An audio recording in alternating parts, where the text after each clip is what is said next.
വഖഫ് bill എന്ന് പറയുന്നത് ഈ പുതിയ അമെൻമെന്റ് എന്തുകൊണ്ട് കൊണ്ടുവരുന്നു എന്നുള്ളതാണല്ലോ പ്രധാനപ്പെട്ട ചോദ്യം എന്ന് പറയുന്നത്.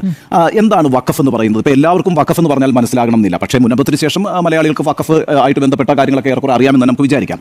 വഖഫ് എന്ന് പറഞ്ഞാൽ അള്ളാഹുവിൽ വിശ്വസിച്ച് ജീവകാരുണ്യ പ്രവർത്തനത്തിനായി ഒരാൾ തൻ്റെ സ്വത്ത് ദാനം ചെയ്യുന്നതിനെയാണ് വഖഫ് ഭൂമി എന്ന് പറയുന്നത്. അപ്പം ഇത് നൂറ്റാണ്ടുകളായി ഇസ്ലാം മതത്തിൽ നിലനിന്ന് പോരുന്ന ഒരു ആചാരമാണ്. രണ്ട് നിബന്ധനകളാണ് പ്രധാനമായിട്ടും വഖഫുമായിട്ട് ബന്ധപ്പെട്ടുള്ളത്. ഒന്ന്, ഈ ഭൂമി, അതായത് വഖഫാകുന്ന ഭൂമി ജീവകാരുണ്യ പ്രവർത്തനങ്ങൾക്ക് മാത്രമേ ഉപയോഗിക്കാൻ പാടുള്ളൂ എന്നുള്ളതാണ്.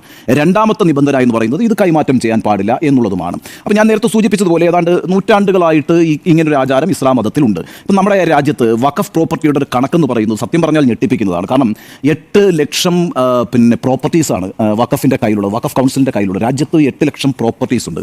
9 ലക്ഷം ഏക്കർ ഭൂമിയാണ് വഖഫ് പ്രോപ്പർട്ടി ആയിട്ട് ഇന്ത്യയിലുള്ളത്. 9 ലക്ഷം ഏക്കർ ഭൂമി എന്ന് പറയുമ്പോൾ നമ്മൾ മനസ്സിലാക്കേണ്ടത് സൈന്യത്തിനാണ് രാജ്യത്ത് ഏറ്റവും കൂടുതൽ ഭൂമി. അത് കഴിഞ്ഞാൽ പിന്നെ ഇന്ത്യൻ റെയിൽവേസിനാണ് ഏറ്റവും കൂടുതൽ ഭൂമി.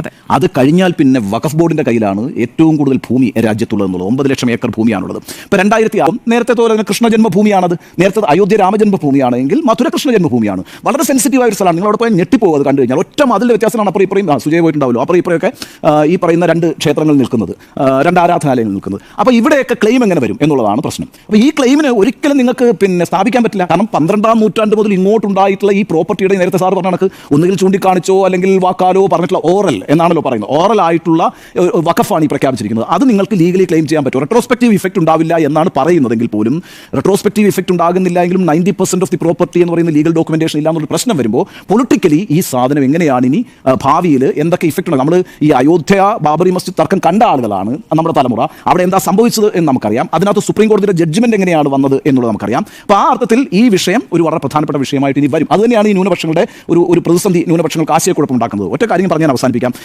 വഖഫുമായി ബന്ധപ്പെട്ട് അതും ലക്ഷ്യം വെക്കുന്ന യഥാർത്ഥത്തിൽ ഈ പറയുന്ന യൂണിഫോം സിവിൽ കോഡിലേക്കുള്ള യാത്ര തന്നെയാണ്. നാളെ ഇത് ജൈന സമുദായത്തിലേക്കും ക്രിസ്തീയ സമുദായത്തിലേക്കും ബുദ്ധ സമുദായത്തിലേക്കും ഒക്കെ തന്നെയും വരാം, പാഴ്സി സമുദായത്തിലേക്കും ഒക്കെ തന്നെയും വന്നുകൊണ്ട് ഈ ഇത്തരത്തിലുള്ള മാറ്റങ്ങൾ മുന്നോട്ട് വരാം. അതിൻ്റെ ചുവടുവെപ്പായിട്ട് വേണം നമ്മൾ